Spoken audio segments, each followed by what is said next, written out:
एक बुद्धिमान व्यक्ति के लिए कोई भी देश पराया नहीं है, क्योंकि एक गुणी आत्मा के लिए सारी दुनिया एक ही परिवार है। ये शब्द हैं आचार्य चाणक्य के। द डीप डाइव में आपका स्वागत है। आज हम भारत और चीन के उस उलझे हुए रिश्ते को समझने की कोशिश करेंगे जो हमेशा बदलता रहता है। पिछले 4 साल से पूर्वी लद्दाख में जो एक तरह का साइलेंट वॉर चल रहा था, वो हाल ही में एक समझौते पर आकर रुका है। आज हम ऑब्जर्वर रिसर्च फाउंडेशन यानी ORF में छपे एक बहुत ही गहरे विश्लेषण के आधार पर इस पूरी कहानी को परत दर परत खोलेंगे।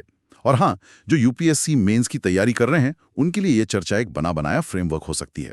हमारा मिशन ये समझना है कि अप्रैल 2020 में आखिर ऐसा क्या हुआ था कि बात इतनी बिगड़ गई, और फिर भारत ने ऐसा क्या किया कि 4 साल बाद चीन को पीछे हटना पड़ा। बिल्कुल।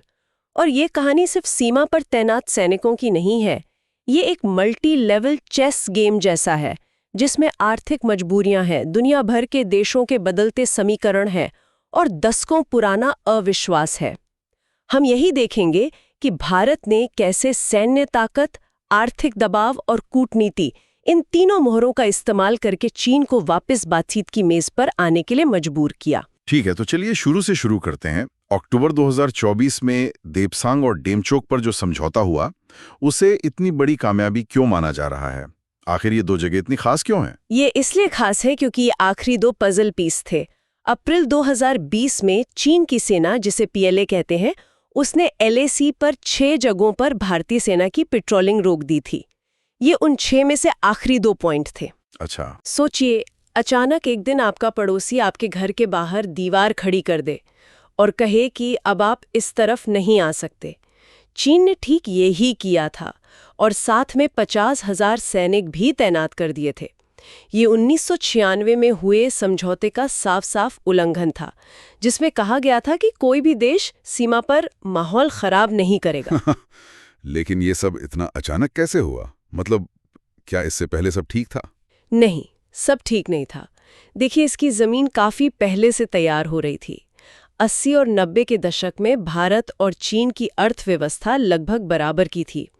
दोनों शांति चाहते थे, इसलिए 1993, 1996, 2005 में कई समझौते हुए। लेकिन 2008 की वैश्विक मंदी के बाद तस्वीर बदल गई।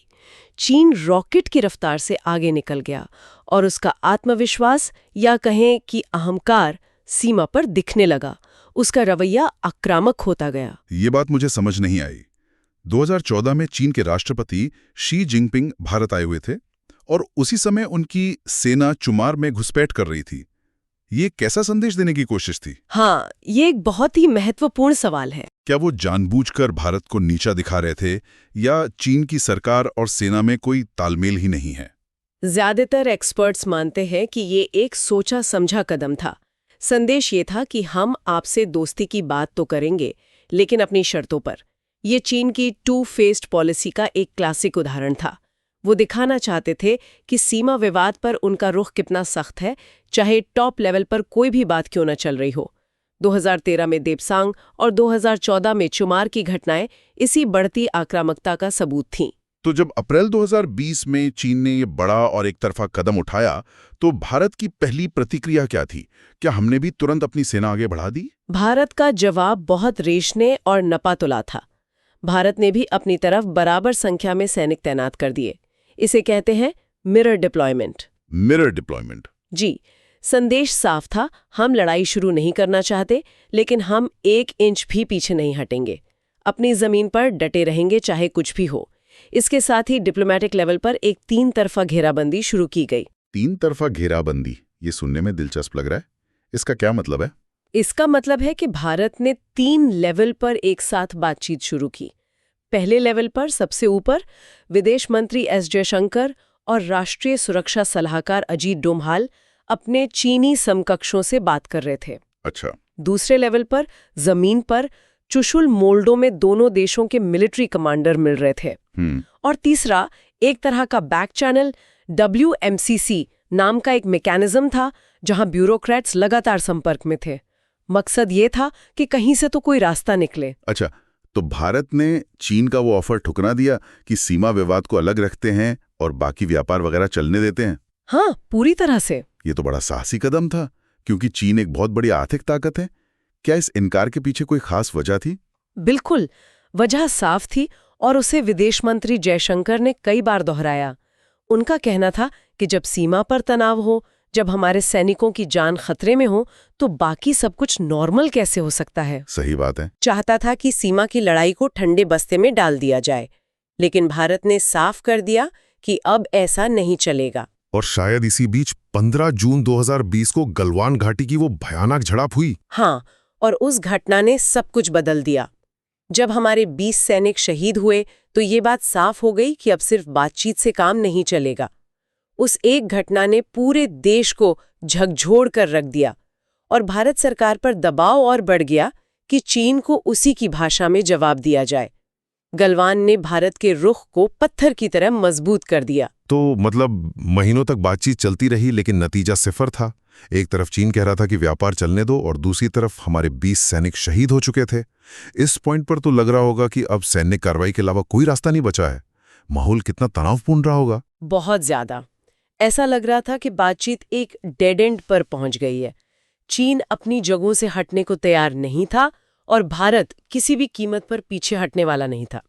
यहीं पर भारत ने एक ऐसा कदम उठाया जिसने पूरे खेल को पलट कर रख दिया। वो क्या था? 29 अगस्त 2020 की रात भारतीय सेना ने एक स्पेशल ऑपरेशन में कैलाश रेंज की उन रणनीतिक चोटियों पर कब्जा कर लिया जो अब तक खाली थीं। अच्छा। अब इसे ऐसे समझिए कि आप एक शतरंज की बिसात पर खेल रहे हैं और अचानक आपका विरोधी एक ऐसा मोहरा चल देता है जहां से वो आपके राजा को सीधा देख सकता है। कैलाश रेंज पर कब्जा करना ठीक वैसा ही था। भारतीय सेना उन चोटियों पर बैठ गई जहां से चीन की पूरी सप्लाई लाइन, उनकी तैनाती, सब कुछ साफ साफ दिख रहा था। चीन के लिए ये एक बहुत बड़ा स्ट्रेटेजिक शॉक था। वाह, मतलब भारत ने चीन को उसी के दाव से मात दे दी। इसका असर क्या हुआ? क्या चीन ने जवाबी कार्रवाई की?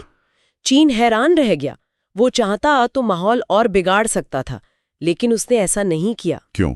इनकी अब पलड़ा भारत की तरफ भारी हो गया था। इस एक कदम ने चीन को बातचीत की मेज पर गंभीरता से वापस आने के लिए मजबूर कर दिया। इसी के बाद बातचीत में तेजी आई और फरवरी 2021 में पैंगोंग झील और फिर सितंबर 2022 में गोगरा हॉट स्प्रिंग से सेनाएं पीछे हटी। ये भारत की क्विड प्रो क्वो यानी जैसे को तैसा वाली रणनीति की जीत थी। कैलाश रेंज वाला कदम तो कमाल का था। एक तरह से चीन को उसी की भाषा में जवाब दिया। लेकिन आज के दुनिया में लड़ाइयां सिर्फ सरहद पर नहीं लड़ी जाती। क्या भारत ने चीन की सबसे बड़ी ताकत यानी उसकी अर्थव्यवस्था पर भी कोई चोट की? हाँ, भारत ने आर्थिक मोर्चे पर भी दबाव बनाया। अप्रैल 2020 में ही सरकार ने प्रेस नोट 3 नाम का एक नियम जारी किया। Press note 3? जी, आसान भाषा में इसका मतलब था कि भारत के पड़ोसी देशों से आने वाले हर निवेश की सरकार पहले कड़ी जांच करेगी। निशाना साफ तौर पर चीन था। लेकिन एक मिनट, क्या टिकटॉक बैन करने जैसी चीजों से चीन जैसी आर्थिक महाशक्ति पर सच में कोई असर पड़ता है, या ये बस देश की जनता को दिखाने के लिए था कि देखो हम कुछ कर रहे हैं? ये सवाल बहुत वाजिब है। देखिए, अकेले टिकटॉक बैन से शायद चीन की अर्थव्यवस्था को कोई बड़ा झटका ना लगे, लेकिन भारत ने एक साथ कई कदम उठाए। लगभग 350 चीनी ऐप्स पर बैन लगा। चीनी नागरिकों के लिए वीजा नियम सख्त कर दिए, जिससे भारत में चल रहे कई चीनी प्रोजेक्ट्स अटक गए। सबसे बड़ी चोट तब की गई जब हुआवे, ZTE, ओप्पो, वीवो और शाओमी जैसी बड़ी चीनी कंपनियों पर टैक्स की जांच शुरू हुई और उन्हें भारत के 5G ट्रायल से बाहर कर दिया गया। अच्छा। जब आप इन सब कदमों को एक साथ देखते हैं तो संदेश साफ था, अगर आप सीमा पर हमें परेशान करेंगे तो हम आपके बिजनेस को भारत में मुश्किल बना देंगे। ये तो हुई देश के अंदर की बात। इस दौरान दुनिया के मंच पर भारत की रणनीति में क्या कोई बदलाव आया? बिल्कुल। अगर हम इसे बड़ी तस्वीर से जोड़ें तो 2020 के बाद भारत ने क्वाड समूह को लेकर अपनी हिचक पूरी तरह से छोड़ दी। क्वाड यानी भारत, अमेरिका, जापान और ऑस्ट्रेलिया। जी, आप प्रधानमंत्री मोदी के बयानों से ही फर्क देख सकते हैं। 2018 में वो क्वाड को महज एक भौगोलिक सोच कहते थे, लेकिन 2024 में उन्होंने इसे एक स्वतंत्र और खुले इंडो पैसिफिक का लक्ष्य बताया। ये तो बहुत बड़ा बदलाव है। ये जमीन आसमान का फर्क है। भारत ने क्वाड के साझा बयानों पर दस्तखत किए, जिनमें चीन का नाम लिए बिना उसकी दादागिरी की आलोचना की गई। इतना ही नहीं, भारत ने दक्षिण चीन सागर में भी अपनी दखल बढ़ाई। फिलीपींस को ब्रह्मोस मिसाइल बेचना या ब्रुनेई जैसे देशों से रिश्ते मजबूत करना, ये सब चीन को ये संदेश देने के लिए था कि अब लड़ाई सिर्फ लद्दाख तक सीमित नहीं रहेगी। तो 4 साल तक इतनी सख्ती, सैन्य दबाव, आर्थिक चोट, कूटनीतिक घेराबंदी, फिर 2024 में अचानक ऐसा क्या बदल गया कि दोनों देश दिप्सांग और डेमचौक जैसे सबसे मुश्किल मुद्दों पर भी समझौते के लिए तैयार हो गए? ये है कि जब सीमा पर गोलियां चलने की नौबत थी, तब भी दोनों देशों के बीच व्यापार बढ़ता जा रहा था। 2023 में भारत चीन का व्यापार $136 बिलियन तक पहुंच गया, जिसमें भारत का घाटा $100 बिलियन से ज्यादा था। $100 बिलियन का घाटा? इसका मतलब तो ये हुआ कि हम चीन से खरीद बहुत ज्यादा रहे हैं और बेच बहुत कम रहे हैं। बिल्कुल। ये दिखाता है कि भारतीय अर्थव्यवस्था चीनी सप्लाई चेन पर कितनी ज्यादा निर्भर है, खासकर हमारी दवा इंडस्ट्री, जिसके लिए जरूरी कच्चा माल यानी एपीआई ज्यादातर चीन से ही आता है। अच्छा। जुलाई 2024 में खुद भारत सरकार के आर्थिक सर्वेक्षण में ये बात मानी गई। उसमें सुझाव दिया गया कि चीन पर लगे आर्थिक प्रतिबंधों की समीक्षा होनी चाहिए। तो मतलब हमारी अपनी जरूरतें हमें मजबूर कर रही थी। एक तरह से हाँ, क्योंकि अगर भारत को दुनिया में चाइना +1 का फायदा उठाना है तो उसे चीनी सप्लाई चेन या निवेश की जरूरत पड़ेगी। यही वो मजबूरी थी जिसने अंत में दोनों को बातचीत के मेज पर वापस ला दिया। इसके बाद ही मोदी और शी की कजान और तियानजिन में मुलाकातें हुईं और अक्टूबर 2024 के समझौते का रास्ता साफ हुआ। तो इस पूरे 4 साल के गतिरोध में हमने क्या कीमत चुकाई, और क्या अब हम कह सकते हैं कि खतरा टल गया है? कीमत तो बहुत बड़ी थी। सबसे पहले हमने गलवान में अपने बहादुर सैनिकों को खोया। दूसरा, दोनों देशों को आर्थिक नुकसान हुआ। भारत में चीन का निवेश गिरा तो भारत में भी कई उद्योगों को सप्लाई चेन टूटने से परेशानी हुई।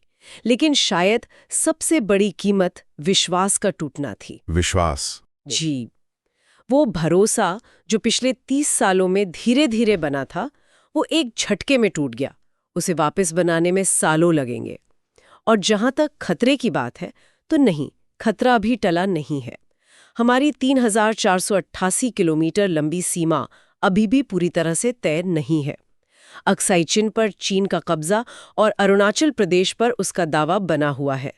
सीमा पर दोनों तरफ से सैनिकों और हथियारों का जमावड़ा अब भी है।